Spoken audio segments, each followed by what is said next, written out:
大家好，歡迎收睇 F1 Property 環球物業直播平台，我係 Nick。相信好多人都知道咧，倫敦買樓其實都唔係平嘅，尤其是如果啲買家咧想睇一啲 Zone 1或者 Zone 2比較市中心嘅物業咧，平均尺價都去到1500磅到講緊2000磅左右噶啦。咁但係今日咧就介紹一個樓盤啦，就係位於倫敦 Zone 2嘅 Bull Green 啦。咁呢個樓盤嚟講嘅話咧，平均尺價咧大概800磅到1000磅左右一尺嘅。咁佢就位於倫敦 Zone 2嘅。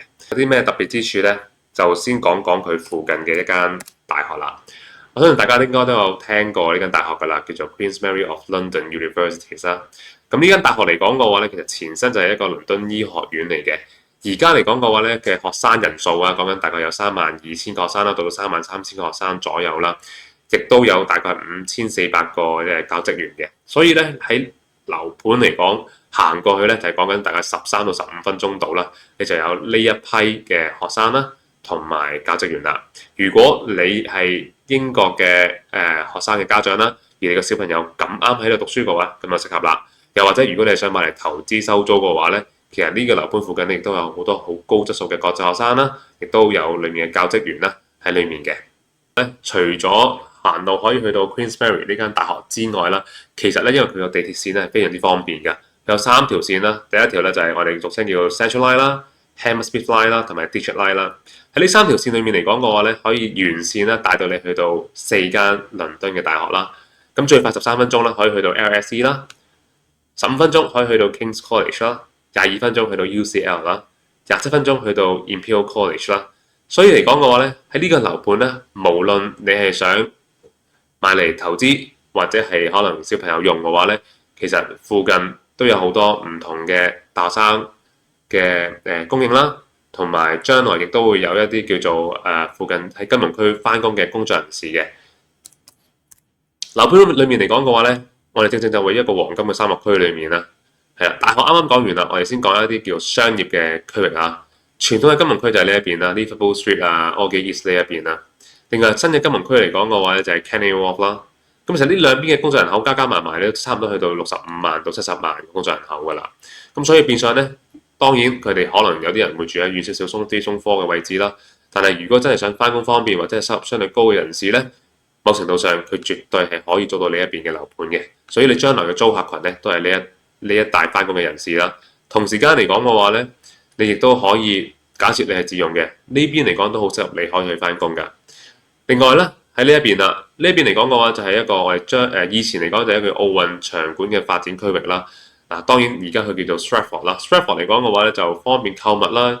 如果你要去到 Westfield 嘅話，因為倫敦咧 Westfield Shopping Mall 咧係得兩個嘅啫，一個咧就係一個喺 White City 係啦。咁 White City 嚟講就係倫敦嘅西面啦。咁另一個嚟講就正正喺東面嘅 Stratford 啦。咁我哋睇埋一個地鐵圖啦。地鐵圖嚟講嘅話咧，可以睇睇。而家我哋樓盤咧就係位於 Mile End 呢個位置啦。咁呢個位置嚟講，啱啱講過有3條地鐵線啦。咁我哋一直向西面去出發嘅話咧，沿線咧就去翻傳統嘅金融區啦 ，City of London 呢一邊啦。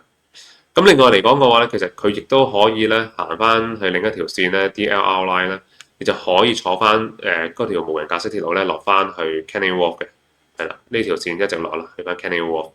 咁另外啦，如果你想去翻靠河邊嘅，我哋講緊近南邊啲位置啊，譬如 Embankment 啊、Temple 呢啲位置嚟講嘅話，你坐翻 District Line 咧，就已經可以去到㗎啦，亦都係完全唔需要轉車嘅。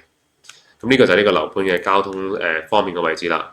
嗱，講翻樓盤本身啦，樓盤本身嚟講嘅話咧，就提供1450伙單位啦。咁當然佢唔係一次過就起晒俾你啦，佢就分開5期發展嘅。而家咧我哋只係買緊第1期嘅啫。咁你而家眼前你見到呢兩座大廈咧，就係我哋而家開賣嘅單位啦。咁後面咧就係將來嘅期數嚟嘅。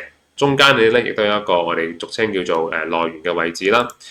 咁我哋之前如果有睇過我哋嘅影片嘅朋友啦，我相信大家都應該會聽過我哋講3房單位咧，其實喺市面上咧永遠都係最少供應嘅，因為新樓裏面咧最多供應咧都係1房同2房單位啦，3房係甚少嘅。如果預算可以嘅朋友或者係一啲用家嘅話咧，都建議佢哋可以考慮下3房單位啦。而家介紹呢個3房單位就會要15樓嘅90萬英鎊。咁個 size 嚟講嘅話就976尺嘅售面積啦，佢未包 balcony 嘅。咁入口啦，咁呢個就套房啦，第2間房、第3間房同埋一個洗手間啦，就係俗稱3房2廁嘅。咁廚房嚟講嘅話非常之好咧，一個 C 字形嘅工作台面啦。咁呢度位置咧就類似一個 island 咁樣樣，你就可以朝頭早食下早餐啊。咁呢就下飯廳嘅位置同埋個 balcony 啦，俾大家睇下個景觀啊。嗱個景觀嚟講嘅話咧，就可以遠望咧就見到 Canning Wharf 嘅呢個夜景係非常之燦爛嘅。我哋就企喺露台嘅位置望到啦，係啦。咁你見到呢個就係我哋樓盤下面嘅街道位置啦。去到另一個方向啦，因為呢邊係一個 corner 位嘅玻璃嚟嘅，咁你見到啦，係啦，係非常之開揚嘅。咁呢個就係一個三房單位嘅推介啦。咁當然啦，有一個兩房單位啦，可以講一講嘅。兩房單位嚟講嘅話咧，其實整體佢個價錢就冇咁貴嘅，平均嚟講大概70零萬磅左右啦。咁呢個兩房單位咧都係高層嘅13樓，係啦，13樓嘅10號單位就係74.5萬英鎊嘅。平均嗰個size 嚟講嘅話，喺呢個樓盤都大概700零尺㗎啦，而呢個單位咧就大概754尺售面積，未包括露台㗎嚇。咁就入口啦，呢個就套房，呢個就係第二間房，第二個洗手間，下飯廳嘅位置。咁啊景觀啦，兩房單位13樓個景觀都係非常之開揚嘅。係啦，呢邊就係金絲雀碼頭啦 ，Canning Wharf 嘅位置，而我哋亦都係站喺個單位嘅露台面前去望啦，成個景觀。咁而兩房單位嘅話咧，如果有啲客人係有興趣，亦都想有冇啲預算低少少啊？因為佢哋冇咁多嗰個預算去購買或者第一次去置業嘅話咧，咁就不如考慮下一個叫做C301啦。咁 C301嚟講嘅話係一個大概71萬磅嘅物業啦，係啦。咁啊 layout 嚟講同大家啱啱所講嘅都好類似嘅。咁呢個物業裡面嚟講嘅話咧，其實個 size 咧，同頭先嗰個咧就大概大少少，887尺，但係價錢嚟講就平啲啦，71萬磅。係啦，入口啦都係套房啦，第二間房同第二個洗手間，下飯廳。不過呢個下飯廳有個特別之處咧，就係佢會有一個 island table 嘅，咁望出有景觀啦。因為佢3樓嘅關係啦，咁佢就望翻街景嘅。但係 Berkeley 佢所發展嘅物業咧，有個好處係咩咧？佢嘅內園啦，甚至係個屋苑範圍裡面嘅綠化設計咧，係非常之靚嘅，你可以睇睇。並唔差嘅3樓嘅單位，係啦。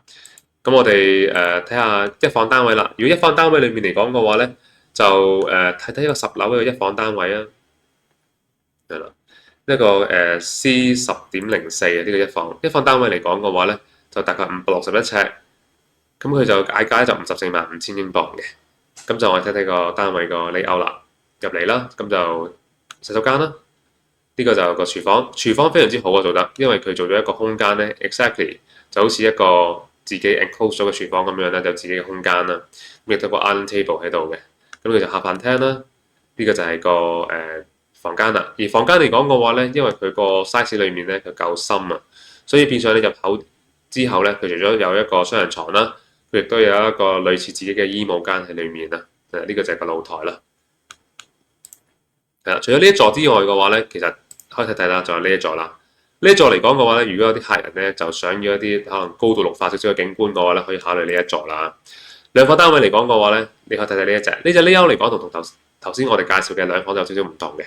佢呢個相對感覺上咧就比較闊少少嘅成個單位入口啦。咁呢個就係主人房連套廁啊。咁第二間房啦，同埋下飯廳露台 size 嚟講都756尺啦，嗌價就76萬英鎊嘅。俾大家睇下景觀，咁呢個就係一個夜景嚟嘅，咁你望到啦。呢對面呢啲咧就係將來嘅奇數啦，咁大家都係望住同一個公園啦。咁呢個就係日頭嘅景觀，都俾大家睇睇。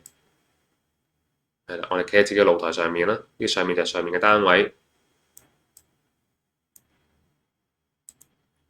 所以喺呢個樓盤裏面嚟講嘅話咧，其實單位嚟講就有唔同嘅選擇啦，亦都係一個幾好嘅 layout 嚟嘅。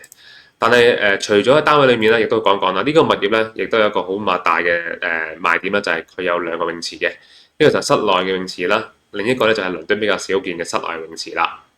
咁如果有啲住客嚟講嘅話咧，比較要求高少少，對於佢會所設備嘅話咧，呢個物業絕對就冇投訴㗎啦。咁同時間嚟講嘅話咧，見到室內嘅泳池可以望到室外㗎，所以成個環境係非常之舒服嘅。咁亦都有餐廳啦，係啦，亦都有一個叫做 concierge 啦。係啦，同埋一啲會所設備啦，亦都有啲桌球室啊。而家我哋開賣嘅就係有一房啦、兩房同三房單位。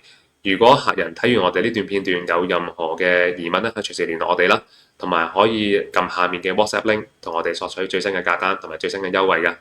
多謝大家。